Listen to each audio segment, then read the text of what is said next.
Ndri Puji. Te Ndri Puji kisah lekai te isa doktor kisingkan pat isa wana din ketu si Ndri Sipoa ye. Te din ketu ngi namar ngapit mangai ni madan.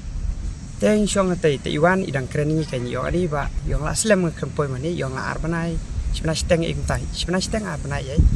Ti yong stena la poi yang mentai. Ani klesiwan sa. Tong tai se keren sibit dala wai yong tai. Kadang ketu tengi besong ni te pet te. Pet ken imo ba ilekai ing tai te khatsan arpo menit ilekai. Te din ketu isong sua. Te dala song din ketu isami biang kum tu si Ndri Saupo kita imi lekai biang. Te hak por nyu duna pat kesejang ta kai. Te din ketu Ndri san pun Ndri kum tai namar kelak jen kut artan. Te ngang ong san minit kai. Mar bakan kun akapoti kan nyu buje namar kan debi kan ta bakibok. Te din ketu ngas jam ta te mas ing tu ngamare kan nyapan ngawan las madam. Te gitu ibala dan kartu kan ningot kirang ba. Bai wana badi. Te kila ya yulang to pok kan ngong to shu yulang tam ni te tenge peji kalau long serius ye.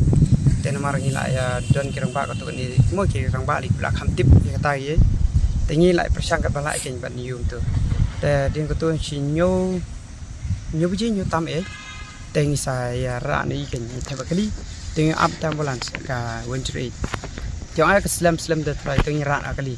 Tendal ra akali tengi le chasi ni semau yang kai. Tendal rung sepo dan long rung sepo pa dan tanginas. Tanginas ki pa le ga ni ga BP CPR ko myu. Teki ong pa kala long serius teki kin na sti sharbat kai.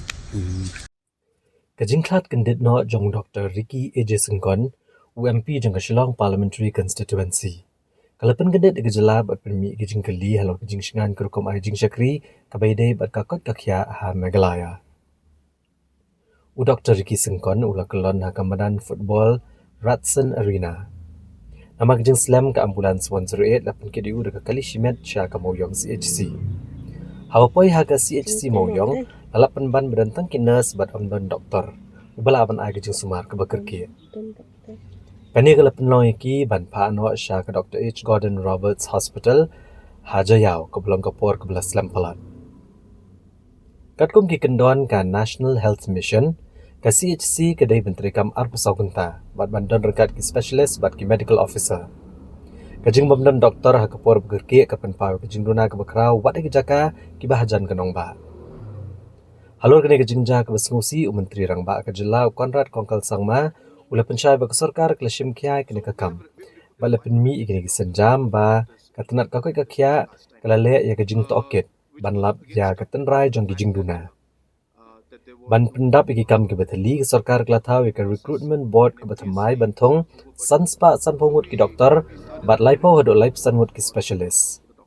Ke sarkar kelakenti wa kamang tengkah katenat kakoi kakia ke balong arsha na ka national average. Kenang ban penbaha ya isnat baper bat kitar. Ka Directorate of Health Services kelas sedang ban penterekam ya ke digital dashboard ban bishar benia ya ke jingdon kinong tray bat kerukam ai jing syakri habarok ke hospital. Kani ke jingja kadai ke jing maham ka bakrau bak sarkar kare ban penbiang ki doktor bat kilat jing sumar ki bapaka omtang ha kanong ba ndrai kamtam ha kitan nong kendong kenang bak jim ki brio kat nom doe namar ke jing duna kilat jing sumar. Ndri Puji. Suapan kut kajing lekai doktor ila kelan. Ikelon bai hampur bai lekai ni. Kelon. Suapan kut nak kapor hiyo. Hakum ta kan Ndri san pun minit ye. Anya. Kapor bai pi ong pi bila song dai. Hai. Bila song si pang. Si Atu kapor pi idan jingper. Dan jingper nomor bi ya I warm up yang tu sat I merah iti maran. Tadi aku tu isemi biang kan. Dan iti perlu jadi basong. Te imi biang ken doktor temar kuntai sipang te wan ni isuya ne tu hane te wan ke bon tu te film takil film ye film si mere ke bolu dia ke tu ya cuma long gumba ngai tu kan nomor ba ila long vikti kan ka kumyak tu kelon tu kan tengah pada hata kan ngasam re ngasau hiar nanti na pa bang som set pet mana te Hai. tengah hiar ngaya jenis madan kan teng silik rap lang tu kat bala mah de ke tu empat. There's already an inquiry that has taken place, and and based on that inquiry, I think the health department is taking necessary steps. So I think health minister will be in a better position to reply to that. You can have a word with him. So we've recruited 550 doctors. I don't know if you heard this the reply last time. which was again stuck because of the fact that that there was no recruitment process, and MPSC was overburdened. So we started a new recruitment board for the doctors, and based on that we have recruited 550 doctors now, and even specialists we have recruited about 35 specialists. So there has been an addition of maybe close to about 1,000 plus, about, I can't remember the exact number, but it was 1,200 something plus manpower in the overall system, and it's a huge improvement compared to where we were before. A lot more needs to be done because we still have infrastructure shortages, and there's a reason why we are pumping in more money into health sector. If you looked at the budget, it is double that of the national average. It's because we realize that there's so many areas which we need to keep working on.